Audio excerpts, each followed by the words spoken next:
आज अमेरिका की राजनीति में जो हुआ उसे देखकर पूरा वॉशिंगटन हैरान रह गया। व्हाइट हाउस में वो नजारा देखने को मिला जिसने अमेरिका की ताकत को मजाक बना दिया। अमेरिकी सीनेट में राष्ट्रपति डोनाल्ड ट्रंप को सीधी और ऐतिहासिक हार का सामना करना पड़ा। ब्राजील पर लगाए गए 50% टैरिफ को सीनेट ने 52 बनाम 48 वोटों से ध्वस्त कर दिया। लेकिन असली झटका तब लगा जब ट्रंप की अपनी पार्टी रिपब्लिकन के 5 सांसदों ने उनका साथ छोड़ दिया और ब्राजील के पक्ष में वोट दे दिया। अब ये सिर्फ एक कानून की हार नहीं है, ये अमेरिका की अंतर्राष्ट्रीय साख पर सीधा वार है। जिस ट्रंप ने अमेरिका फर्स्ट का नारा देकर दुनिया को डराने की कोशिश की थी, अब उनकी ही संसद कह रही है बस करो, ये रास्ता गलत है। इधर ट्रंप की नीतियों से तंग आ चुका ब्राजील अब पहले से कहीं ज्यादा मजबूत नजर आ रहा है, क्योंकि कुछ ही दिन पहले ब्राजील के राष्ट्रपति लूला ने भारत के प्रधानमंत्री नरेंद्र मोदी से एक अहम वर्चुअल बातचीत की थी। इस मीटिंग में दोनों नेताओं ने अमेरिका की आक्रामक टैरिफ पॉलिसी और डिजिटल सेंसरशिप पर मिलकर वैश्विक जवाब देने की रणनीति बनाई। यानी खेल अब बदल चुका है। जहां पहले अमेरिका अकेला फैसले सुनाता था, अब भारत और ब्राजील जैसे देश उसके फैसलों को चुनौती देने लगे हैं। तो चलिए दोस्तों, इस पूरी डेवलपमेंट को थोड़ा गहराई से समझते हैं ताकि आपको एक एक बात समझ आए। लेकिन उससे पहले अगर आप वीडियो देख ही रहे हो तो बस 1 सेकंड निकालकर लाइक बटन दबा दो और चैनल को सब्सक्राइब कर लो। आपके लिए 1 सेकंड होगा, लेकिन हमारे लिए बहुत बड़ी मदद है। दोस्तों, याद है जब ब्राजील के प्रेसिडेंट लूला दा सिल्वा ने भारत के तेजस फाइटर जेट की खुले मंच से तारीफ की थी? उन्होंने तो यहां तक कह दिया था कि वो इसे खरीदने में दिलचस्पी रखते हैं। उस वक्त किसी ने नहीं सोचा था कि ये बात इतनी दूर तक जाएगी। लेकिन अब जब अमेरिका ने ब्राजील पर टैरिफ लगाने की कोशिश की तो ब्राजील ने भी चाल चल दी। कूटनीतिक शतरंज की ऐसी बिसात बिछाई जिसमें भारत उसका अहम पार्टनर बन गया। अब भारत और ब्राजील सिर्फ ट्रेड पार्टनर नहीं बल्कि मिलकर ग्लोबल बैलेंस ऑफ पावर को रीशेप करते दिख रहे हैं। ट्रंप ने इस पर तो हद ही कर दी। उन्होंने राष्ट्रीय आपातकाल नेशनल इमरजेंसी घोषित कर दिया और कहा कि ब्राजील की नीतियां अमेरिका की अर्थव्यवस्था और सुरक्षा के लिए खतरा हैं। लेकिन अमेरिकी सीनेट में इसका जबरदस्त विरोध हुआ। रिपब्लिकन सीनेटर रैंड पॉल ने सीधे कहा, आपातकाल युद्ध, अकाल या आपदा के लिए होता है, न कि इसलिए कि किसी राष्ट्रपति को किसी देश की टैक्स पॉलिसी पसंद नहीं आई।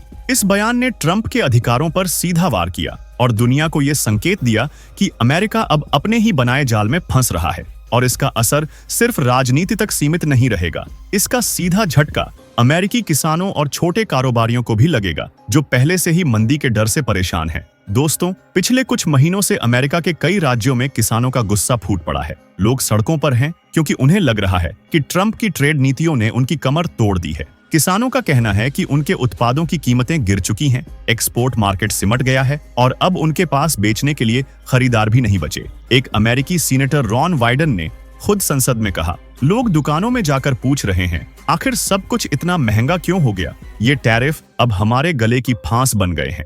यानी साफ है, अब सिर्फ विपक्ष नहीं बल्कि आम जनता भी सरकार की नीतियों के खिलाफ खुलकर बोल रही है। अमेरिका के अंदर का असंतोष अब इतना बढ़ चुका है कि उसकी लपटें सीनेट तक पहुंच गई हैं। और देखिए मजे की बात, जहां एक तरफ अमेरिका अपने ही भीतर बिखरता नजर आ रहा है, वहीं दूसरी तरफ भारत और ब्राजील अपने रिश्तों को नई ऊंचाइयों तक ले जा रहे हैं। भले ही पीएम मोदी ने आसियान समिट में वर्चुअली हिस्सा लिया, लेकिन ब्राजील के राष्ट्रपति लूला दा सिल्वा के भाषणों में भारत के लिए जो सम्मान और भरोसा झलक रहा था, उसने दुनिया को दिखा दिया कि भारत अब ग्लोबल साउथ का सच्चा लीडर बन चुका है। भारत की स्थिर अर्थव्यवस्था, स्वदेशी ताकतें जैसे तेजस फाइटर जेट और दक्षिणी देशों का एकजुट गठबंधन, ये सब मिलकर भारत को उस जगह पर ला खड़ा कर रहे हैं जहां कभी सिर्फ अमेरिका खड़ा होता था। और यही वजह है दोस्तों कि अब अमेरिका को महसूस होने लगा है कि उसका एक ध्रुवीय साम्राज्य जो दशकों तक अटूट दिखता था, धीरे धीरे दरकने लगा है।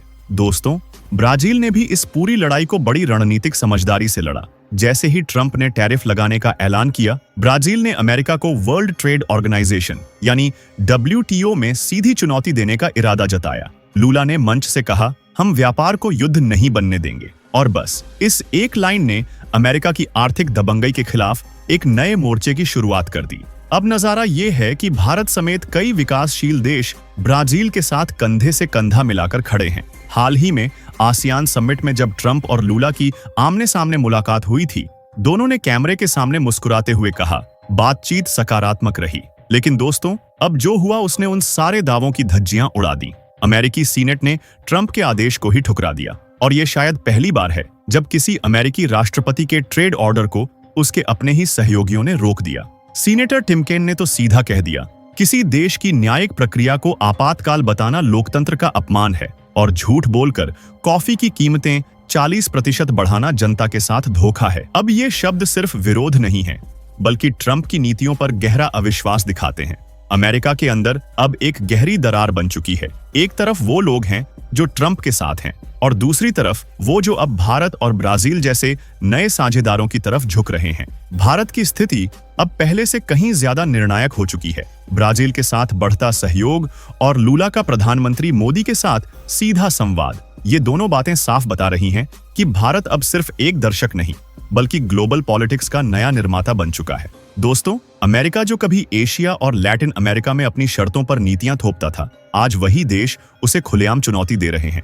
भारत और ब्राजील ने मिलकर साबित कर दिया कि विकास के लिए अब किसी की आर्थिक दया नहीं, बल्कि अपनी नीति, अपना आत्मविश्वास ही काफी है। वॉशिंगटन में इस फैसले ने भूचाल मचा दिया है।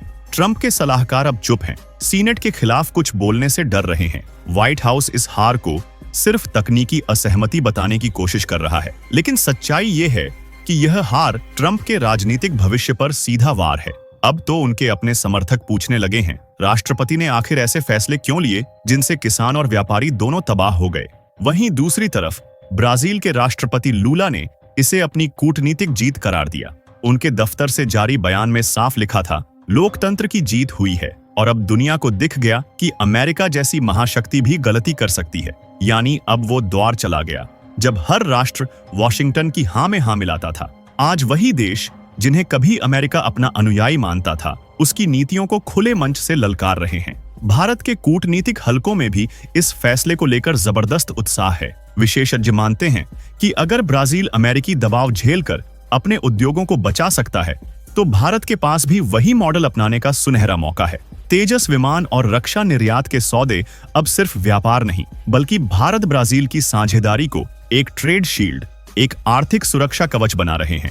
और यही वह इलाका है जहां अमेरिका धीरे धीरे अपना प्रभाव खोने लगा है। हालांकि रिपब्लिकन नेतृत्व ने हाउस ऑफ रिप्रेजेंटेटिव्स में वोटिंग को मार्च तक टाल दिया है, लेकिन सीनेट के फैसले ने ही पूरा माहौल बदल दिया। अब सवाल सिर्फ एक है, क्या ट्रंप ने अपनी आपातकालीन शक्तियों का दुरुपयोग किया? सुप्रीम कोर्ट अगले हफ्ते इस मामले पर सुनवाई करने जा रहा है और अगर कोर्ट ने भी सीनेट की तरह फैसला दिया तो समझ लीजिए ट्रंप का पूरा ग्लोबल ट्रेड एजेंडा धराशायी हो जाएगा और वहीं से शुरू होगी दुनिया की नई आर्थिक कहानी, जिसमें भारत और ब्राजील दोनों अग्रणी किरदार होंगे। बाकी दोस्तों, इस पूरे मुद्दे को लेकर आप लोगों की क्या राय है, नीचे कमेंट करके जरूर बताएं। और दोस्तों, ये थी आज की बड़ी खबर जो काफी रिसर्च और मेहनत के बाद हमने आपके सामने रखी है। तो अगर आप हमारी मेहनत को सपोर्ट करना चाहो तो वीडियो को लाइक और चैनल को सब्सक्राइब करके अपने दोस्तों से शेयर कर दें ताकि उन्हें भी ये जानकारी मिल सके। जय श्री राम।